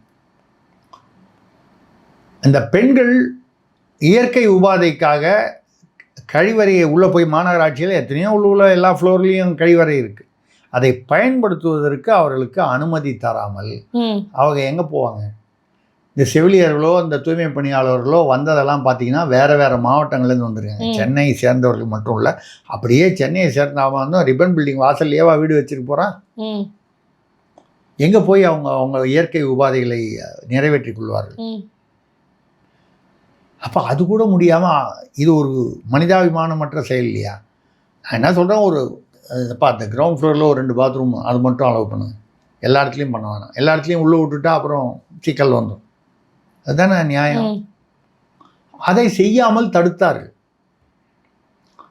இப்போ என்ன, திருமண மண்டபத்தில் கொண்டு போய் சேகர்பாபு, மேயர் பிரியா மட்டும் இல்லாமல் இன்னும் பலர் அந்த திருமண மண்டபத்தில் கழிப்பறையே இல்லை என்று மேயரும் சேகர்பாபு அவர்களும் வெளியில் பேசியிருக்காங்க. கொண்டு போய் இந்த மாதிரி அரெஸ்ட் பண்ணி வச்சாங்கன்னா சாயந்தரம் 7 மணி 8 மணிக்கு வெளியே விட்டுருவாங்க. யார் அப்புறம் இவங்களுக்கு பிரியாணி வாங்கி போகிறது? ஒரு வேளை தான் பிரியாணி வாங்கி போடலாம். இது அதுவும் போலீஸில் எப்படின்னு கேட்டிங்கன்னா, அந்த பிரியாணி வாங்குறது வந்து அரசு செலவில் வாங்க முடியாது. அது யார் பாவம் இன்ஸ்பெக்டரோ டிஎஸ்பியோ அவன் கணக்கில் தான் வரும். நீங்கள் அதெல்லாம் அந்த பிரியாணியெல்லாம் அவன் செலவில் வாங்கி போடுறதுன்னா அது எவரோ அந்த இன்ஸ்பெக்டரோ அந்த சம்மந்தப்பட்ட அந்த காவல்துறை இந்த பணம் அவன் சம்பளத்துலேருந்து கொடுப்பானா? அவங்க வீட்டில் போனால் கட்டையை தூக்க மாட்டாங்களா? இப்போ ஊரில் உள்ளவனுக்குலாம் பிரியாணி வாங்கி கொடுக்குறதுக்கா சம்பளம்? நான் எப்படி குடும்பம் நடத்துறதுங்க? அப்புறம் அவன் லஞ்சம் வாங்கினானா வாங்காமல் என்ன செய்வான்? நான் வந்து கட்சி பேதம் இல்லாமல் பொதுவாக சொல்லி நம்ம சிஸ்டத்தில் உள்ள பிரச்சனைகள் கர்மவினை பார்த்து அன்றைக்கி கழிவு அறையை திறந்து விடாமல் இருந்தது பார்த்துங்க. இன்றைக்கி நீங்கள் திருமண மண்டபத்தில் கழிவுப்பறை இல்லை, இயற்கை உபாதை. அவர் என்னதான் சேகர்பாபு வீரமானவராக இருந்தாலும் அவரும் அந்த வயது மூப்புன்னு ஒன்று இருக்குது. மேயர் பிரியா என்பவர் ஒரு பெண்ணாக இருக்கிறார். இயல்பில் அதனால் ஒரு இயற்கை பிரச்சனைகள் அதிகமாக வரக்கூடிய ஒரு பெண் என்றாலே அந்த மாதிரி சில பிரச்சனைகள் வரும். கூட ஒரு பள்ளிக்கூடத்தில் பார்த்தீங்கன்னா ஆவடியில் ஒரு பெண் வந்து மாதவிலக்குன்னு சொல்லி வெளியில் நிற்க வச்சுட்டாங்க பல மணி நேரம். சரி, என்ன பண்ணாங்கன்னா இதை திருத்தணும்னு சொன்னால் அந்த மாதிரி நிற்க வைக்கக்கூடாது, மாதவிலக்கு என்பது இயல்பாக வருது.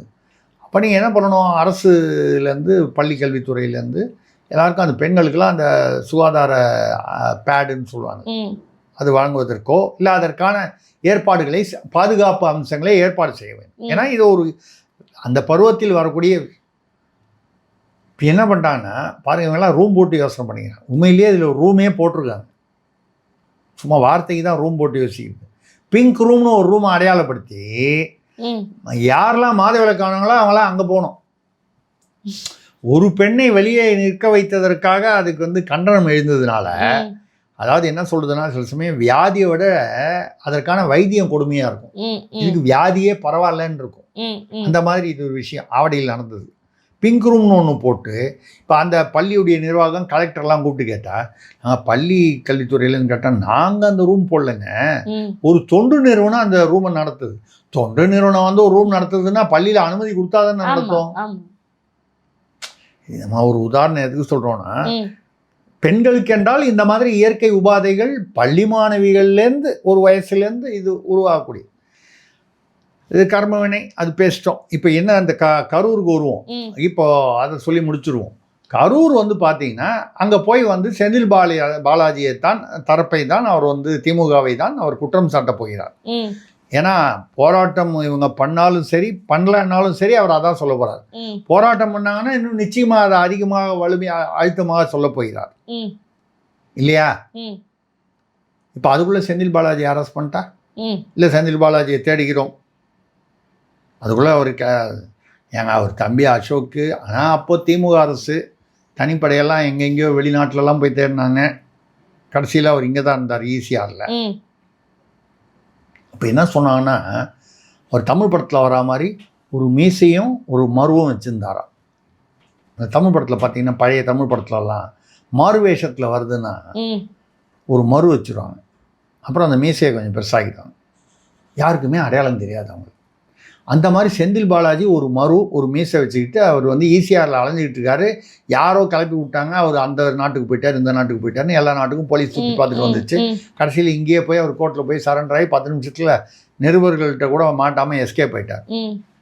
இப்போது மாட்டிட போகிறாரு. இவ்வளோ நேரம் கிளிக்கு ரெக்க முளைச்சிருத்து பறந்து போயிடுத்து அப்படின்னு சொல்கிற அளவுக்கு அது எங்கே பறந்துருச்சோ கிளி தெரியல. ஏன்னா இப்போ கிளிக்கு பெரிய ரெக்கை. அசோக்குமாரும் சரி, அசோக்குமாருக்கே அவ்வளோ பெரிய ரெக்கைன்னா செந்தில் பாலாஜி ஒரு ஃப்ளைட்டு தனியாக பறக்கிற அளவுக்கு ரெக்கை பெருசு அப்படின்னா தெரியும். ஸோ இப்போ இது வந்து இந்த இந்த வழக்குகளின் பின்னால் இது குதிரை பேரம். இந்த பக்கம் என்னை பொறுத்த வரைக்கும் 2 பக்கமும் குதிரை பேரம் நடக்குது அப்படின்னு தான் நான் என்னுடைய கணிப்பு. தாவேகா அதிமுகவிலிருந்து இறக்குமதி செய்து கொண்டே இருக்கிறார்கள் என்றால் நீங்கள் இல்லை என் பணம்லாம் ஒன்றும் கொடுக்கல, பதவி ஆசை காமிச்சு தான், இல்லை பதவியை எதிர்பார்த்து தானே வராங்க. குதிரை பேரம்ன்றது ஒரு வார்த்தை தானே.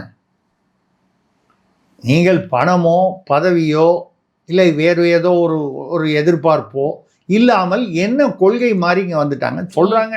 அவர் எடப்பாடியோட இது சரியில்லை, திமுகவோட கூட்டணி சேர்ந்தது தான் நாங்கள் வந்துட்டோம்னு சொல்கிறாங்க. அது என்னைக்கு சேர்ந்தாங்களோ அன்னைக்குள்ள வந்திருக்கணும்.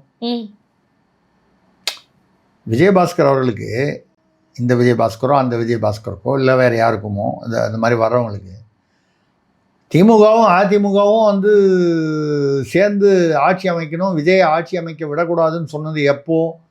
ஒரு 1.5 மாதத்துக்கு முன்னால், மே 10ஆம் தேதி. அதை ஒட்டி 10ஆம் தேதிக்கு முன்னால், மே ஒரு 5 தேதி வாக்கில். 2 மாதமாக ஏன் அங்கே இருந்தீங்க? இது தெரிஞ்ச உடனே மறுநாளைக்கு உங்களுக்கு கன்ஃபார்ம் ஆன உங்களுக்கு எங்களுக்கெல்லாம் தெரியும், மக்களுக்கு தெரியறதுக்கு முன்னால் உங்களுக்கு தெரிஞ்சிருச்சு இல்லை? அன்னைக்கே நீங்கள் வெளியில் வந்திருக்கலாமே, இல்லை ஒரு அறிவிப்பு விட்டுருக்கலாமே, இந்த மாதிரி எடப்பாடி சொல்கிறாரு இது நியாயம் இல்லை, நாங்கள் ஏற்றுக்க முடியாதுன்னு வெளிப்படையாக சொல்லியிருக்கலாமே, மக்களிடம் உண்மையாக நடந்து கொண்டு இருக்கலாமே இல்லையா? உங்களை வந்து யார் வந்து ஓட்டு போட்டு ஜெயிச்சாங்களோ அதை ஓட்டு பணம் கொடுத்து வாங்கினீங்களா, பணம் கொடுக்காம வாங்கினீங்களா? ஏன்னா சுகாதாரத்துறை விஜயபாஸ்கர் நிறையா அவருடைய தொகுதியில் பணம் கொடுத்தார் என்று தேர்தலின் போது செய்தி வந்தது. திமுகவில் கொடுத்தாங்கன்னு சொல்கிற மாதிரியே அதிமுகவில் எல்லாருமே கொடுத்தார்களான்னு நமக்கு தெரியல. சில பேர் மேலே அந்த மாதிரி குற்றச்சாட்டுகள் புகார்கள் வந்தன. அதில் இவர் முக்கியமான இடத்தில் இருக்கிறார். நீங்கள் பணம் கொடுத்தீங்களோ இப்படி உங்களுக்காக ஓட்டு போட்டாங்கல்ல, அவர்களுக்கு உண்மையாக அன்றைக்கே இதை உண்மையை சொல்லியிருக்கலாமே, பொதுமக்களுக்கு பொதுவாக சொல்லியிருக்கலாமே. இன்றைக்கி சொல்கிறது நீங்கள் மாறினதுக்கப்புறம் சொல்கிறது வந்து அது ஒரு பச்சோந்தித்தனமாக தெரியவில்லையா? அதுக்கு பேர் நீங்கள் பச்சோந்தித்தனம்னு சொல்லுங்கள், குதிரை பேரம்னு என்ன பேர் என்ன வேணாலும் சொல்லுங்கள். குதிரை பேரம்ங்கிறது வந்து சட்ட ரீதியான ஒரு வார்த்தை இல்லை, அரசியல் ரீதியாக பேசுவது. குதிரை பேரம்னா பணமாக இருக்கலாம், பதவி அப்படின்னு ஒரு எதிர்பார்ப்பு, இல்லை அவங்க வந்து அஷ்யூர் பண்ணி அதானே வந்து விஜய் அவர்கள் வந்து வைகோ வாயை விட்டு மாட்டிக்கிட்டார்ல, 3/4 மணி நேரம் பேசினேன், 2 பேர் ரிசைன் பண்ண சொன்னார், நானே வந்து பிரச்சாரம் பண்ணுறேன் இடைத்தேர்தல்னு சொன்னாருன்னு சொல்லி அது இப்போ வழக்காக மாறிடுச்சு. இப்போ அதுவும் கமிஷன் கட்டிங், கரப்ஷன் எல்லாமே நடந்துச்சு. அப்பயே வந்து ஊழலா வந்து பேசலன்னு சொல்லி ஒரு பத்திரிகை நிருபர் கேட்டார். திமுக சார்ந்த மஞ்ச பத்திரிகையான்னு வேற கேட்டுக்கோ. ஆமா, அது திமுக சார்ந்த பத்திரிகை. அது நம்ம வந்து திமுக என்றாலே அது எது செய்தாலும் தவறு அப்படின்ற மாதிரி நம்ம வந்து ஒரு தலைப்பட்சமாக எதையுமே பார்க்கல. ஆனா அந்த நிருபர் கேட்ட கேள்வி சரிதானே? அதுதான் நான் சொல்றேன். யார் கேட்டார்கள் என்பதை எப்பொருள் யார் யார் வாய் கேட்பினும் அப்பொருள் மெய்ப்பொருள் காண்பதறிவு. அது மாதிரி அவர் திமுக சார்பான பத்திரிகை நிருபராக இருந்தாலும் அவர் கேட்ட கேள்வி, அதனால அவர் கேட்குற கேள்வியெல்லாம் தப்பு நம்ம சொல்லிடக்கூடாது இல்லை. ஐயா, ஒரு நிருபர் கேட்ட கேள்வியில் ஒரு நியாயம் இருக்குன்னா அது திமுக கேட்டான்னு யார் கேட்டான்னு? ஏன் ஊழல் கமிஷன் கரப்ஷன் எல்லாம் சொல்றீங்க? அதெல்லாம் அங்கே இருக்கும்போது தெரியலையா, இப்போ ஏன் சொல்றீங்க? எந்த திமுக சாராத ஒரு நிருபர் கூட இதை கேட்பதற்கான சாத்தியக்கூறுகள் உள்ளன. எல்லார் மனதிலும் பொதுமக்கள் மனதில் எழக்கூடிய கேள்வி. அதுக்கு அவ்வளோ கோவப்பட்டார். மஞ்ச பத்திரிகை உங்களுக்கு இதுக்கு முன்னால் கண்ணாடி தப்பான கண்ணாடி போட்டிருந்தாரா வைகோ? இப்போதான் கண்ணாடி மாற்றிருக்காரா? அந்த திமுகவுடைய பத்திரிகை வந்து மஞ்ச பத்திரிகை, அதுக்கு முன்னால் அது வந்து என்ன பத்திரிகை, கருப்பு சோப்பா தெரிஞ்சுதா? சரி, இன்னொன்று எம்எல்ஏக்கள் திமுக பக்கம் போயிட்டாங்க, இவர் மட்டும் டிவிக்கு பக்கம் போய் என்ன சாதிக்க போறாரு அப்படின்ற கேள்வி இருக்குல்ல. இப்போ இந்த வீரபாண்டியன் அவர்கள், தோழர் வீரபாண்டியன் நம்ம கம்யூனிஸ்ட் வந்து என்ன சொல்லிட்டாரு, நாங்கள் அதான் சொன்னேன், நாங்கள் தோழமை கட்சி அல்ல, ஆனால் ஆதரவு தொடருவோம். சத்தியமாக எனக்கு புரியல. நானும் ராத்திரிலாம் யோசனை பண்ணேன், எனக்கு ரொம்ப மண்டக்காயின்னு போய் நான் வந்து தூக்க மாத்திரை சாப்பிட்ற அளவுக்கு ஆயிடுச்சு. இல்லைன்னா தூக்கம் வர மாட்டேங்குது. ஏன்னா வீரபாண்டியன் சொல்கிறது உறுத்திக்கிட்டே இருக்கு. தோழமை இல்லை, ஆனால் ஆதரவு உண்டு, தொடருவோம். இது என்ன மாதிரி ஒரு உறவு? இது எந்த இலக்கணத்தில் கொண்டு வருவது? அரசியல் இலக்கணத்தில். நானும் ஒரு 47 வருஷமாக பத்திரிகை துறையில் இருக்கேன். அரசியல் பத்திரிகையே ஒரு 18 வருஷம் நடத்தியிருக்கேன். அப்படிலாம் இருக்கும்போது சத்தியமாக எனக்கு புரியல அவர் என்ன சொல்கிறாரு. இந்த மாதிரி ஒரு சூழ்நிலையில் வைகோ அவர்கள் 2 எம்எல்ஏவும் வந்து அங்கேயே இருக்காங்க. இப்போ அவர் வந்து என்ன பண்ணிட்டாரு, ஆர்எஸ் பாரதி அவர்கள் திமுகவை சேர்ந்தவர், நிர்வாகி, மூத்த நிர்வாகி, அவர் போய் ஒரு கம்ப்ளைண்ட் வந்து அந்த 2 பேரும் என்ன சொல்கிறாங்கன்னா, எங்களை வந்து கூப்பிட்டாங்க, இவ்வளோ பணம் ராஜினாமா பண்ண சொல்லி பணம் கொடுக்குறேன்னு சொன்னாங்க. அவன் ஏதோ அவங்க கொடுக்குற புகார் உண்மையா இல்லையா தெரியாது, ஆனால் புகார் உண்மையாகவும் இருக்கலாம், நம்ம சொல்ல. ஆனால் குதிரை பேரத்தில் வந்து ஈடுபட்டது வந்து விஜய் தான். டிடிவி தினகரன் கூட சொல்லியிருக்காரு. அவருக்கு எரிச்சல் என்னன்னா, அவர் காமராஜன் அவர் ஒன்னே ஒன்று கண்ணையா கண்ணுன்னு ஒரே ஒரு ஆள் ஒருத்தர் ஜெயிச்சார், மன்னார்குடி காமராஜ். அவரை வந்து இந்த பக்கம் இழுத்துட்டாங்க. அவர் தான் முதல்ல எல்லாரையோட முதல்வர் போற்றி முதல்வராய நமகா அப்படின்னு சொல்லி முதல்ல வந்து அன்னைக்கு சட்டமன்றத்தில் பூஜையை ஆரம்பித்தவரே அவர் தான். முதல்வருக்கு அந்த உபச்சார பூஜை செய்தவரே அவர் தான். இப்போ கூட பார்த்தீங்கன்னா ஏதோ செய்திகள்லாம் வருது, நாமக்கல், கிருஷ்ணகிரி, இன்னும் சில பல மாவட்டங்களில் கோயில்களில் கருவறைகளில் அம்மன், விநாயகர், முருகர் இந்த மாதிரி அந்த விக்கிரகங்களுக்கு பக்கத்தில் விஜயுடைய புகைப்படத்தை வைத்து அவருடைய தொண்டர்கள் வழிபாடு செய்கிறார்கள், பூஜை செய்கிறார்களாம், அர்ச்சனை அதெல்லாம் செய்கிறாங்களாம். முன்னால் கட் அவுட்டுக்கு பால் அபிஷேகம் பண்ணுவாங்க, அது விஜய்க்கு மட்டும்தான் இல்லை, பல ஹீரோக்களுக்கு பண்ணுவாங்க. அதுவே நம்ம தவறுன்னு சொல்லுவோம். அப்படி அது ஒரு குருட்டுத்தனமான ஒரு அந்த வெறி கூடாது. பிடிச்சிருந்தா படம். அதனால தான் நடிகர் அஜித் வந்து ரசிகர் மன்றத்தையே கலைச்சிட்டார். இந்த பாலை ஊத்துறது அது இதெல்லாம் வந்து பண்ண. அப்ப கூட இப்படி வழிபடுறது வந்து இல்லாதவங்கள தானே சார் வழிபடுவோம், இருக்கிறவங்களுக்கு. ஐயோ, அதை சொல்ல முடியாம தான் நான் வந்து ரொம்ப நாசூக்கா சொல்றேன். இது வழிபடுறவங்களுக்கு என்ன புரியணும்னா, நம்ம வழிபட்டு அவரை வந்து நம்ம உயர்த்திக்கிறோமா இல்லை வந்து ஒரு வேறு விதமான ஒரு அனர்த்தத்தை உருவாக்குகிறோமா என்பது கூட அவங்களுக்கு தெளிவா தெரியல. நீங்கள் வீட்டில், அதாவது இந்துக்களாக இருக்கிறவங்க வீட்டில் பூஜை ரூம் வச்சுருப்பாங்க, இல்லை மற்ற மதங்களை சேர்ந்தவர்கள் கூட அது சம்மந்தமான ஒரு இயேசுபிரான் சிலையோ இல்லை அல்லாஹ் என்றால் இறைவனுடைய அந்த அடையாளங்களையோ வைத்திருப்பார்கள். அதை வந்து அவங்க வந்து ஒரு பக்தியோடு அந்தந்த மதத்தின் வழக்கப்படி கும்பிடுவாங்க. அந்த இடத்துல போய் உயிரோடு இருக்கிற ஒரு படத்தை யாராவது வைப்பாங்களா? அப்படி வச்சாலே அர்த்தம் வேற மாதிரி வந்துடாதா? இதை போய் கோயிலெல்லாம் வைக்கிற அளவுக்கு இந்த அடிப்படை அறிவு கூடவா வந்து அந்த தொண்டர்கள், நம்ம எல்லா தொண்டர்களையும் கேட்கலாம், இதை மாதிரி செய்யக்கூடிய தொண்டர்களுக்கு. ரெண்டாவது அங்கே உள்ள நிர்வாகிகளோ மற்ற இவங்களோ வந்து அதை கண்டனம் எப்படி அதை அனுமதிச்சாங்க? இதெல்லாம் இல்லை, ஒரு பூசாரி மாட்டேன்னு சொல்லி அவர் கண்ணாமண்ணன் திட்டிலாம் தகராறு பண்ணியிருக்காங்க. ஒரு சின்ன கோயில், ஒரு பிரபலமான கோயில் பழனியில் போய் திருத்தணியில் போய் வைக்கிறான்னா முடியாது, விட மாட்டாங்க. ஒரு கிராம கோயில், அந்த கோயிலில் ஒரே ஒரு பூசாரி இருப்பார். ஒரு 10 பேர் போய் நாங்கள் வைக்க தான் வைப்போன்னு அந்த பூசாரி ஏதாவது பேசினார்னா அடிச்சுடுவாங்க, இல்லை தகராறு பண்ணுவாங்க. அவர் என்ன பண்ணுவார், அந்த பூசாரி வச்சுட்டு கும்பிட்டுட்டு போட்டோம், அப்புறமா வேணா எடுத்து வச்சுக்கலாம், இல்லை நம்மளை மீறி நடந்தது நம்ம அடிபடுவானே நினைக்கலாம். இல்லை, இப்படிப்பட்ட ஒரு சூழ்நிலையில் இப்போ இந்த கரூருக்கு வருவோம் நம்ம. இல்லை சார், இப்போ இந்த திருச்சி கிழக்கு விஷயம் இருக்குல்ல சார், ராகவாலா. இல்லை நீங்கள் ஒரு நிமிஷம், நீங்கள் பேசின போது அது சொல்லும்போது வைகோக்கேன்னு சொன்னீங்கல்ல, அதுதான் அதை பற்றி பேச வந்தேன். வைகோ 2 எம்எல்ஏ போயிட்டாங்க. ஆனால் வந்து தோழமை கட்சிகள் கூட்டத்தில் போய் அட்டன் பண்ணார் அந்த 5 ஸ்டார் ஹோட்டலில் 1ஆம் தேதி. இப்போ வந்து வைகோ அவர்களை, ஏன்னா இந்த கூட்டணிக்கு புதுசாக ஒரு பேர் வைக்க போகிறாங்க, ஏதோ ஒரு பேர் வச்சுட்டு போகிறாங்க, சமூக நீதி, சமுதாய ஜனநாயக, ஏதோ ஒரு கூட்டணி வழக்கம் ஏதோ ஒன்று வச்சுட்டு போகிறாங்க. இந்த பேர்லையா வந்துட்டு போது ஆதி திராவிடர் துறை அமைச்சர்னு இருந்த அமைச்சரகத்தை சமூக நீதி அமைச்சர் மாற்றிட்டாங்க.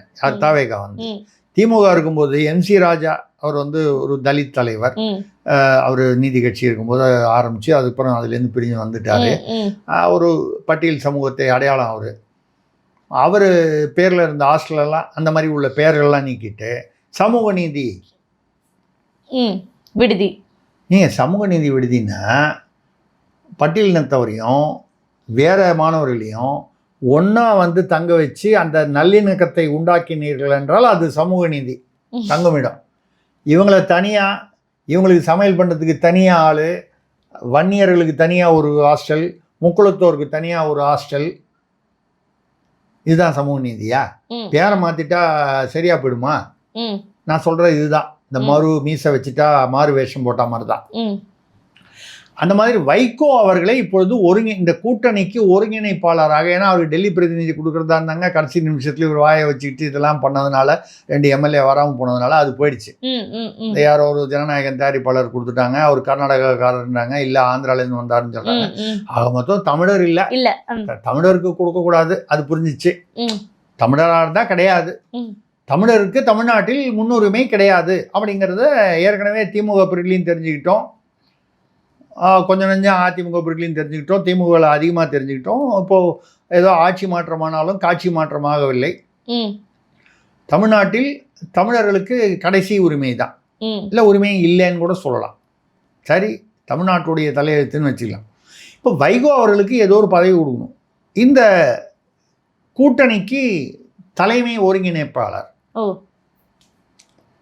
ஏதோ ஒரு பதவி கொடுத்தா சந்தோஷமா இருப்பார்ல இந்த வயசுல. அந்த மாதிரி ஒரு பேச்சு. நீங்க வைகோவுக்கு என்ன லாபம்னு கேட்டதுக்கு பதில் சொல்லிட்டேன்.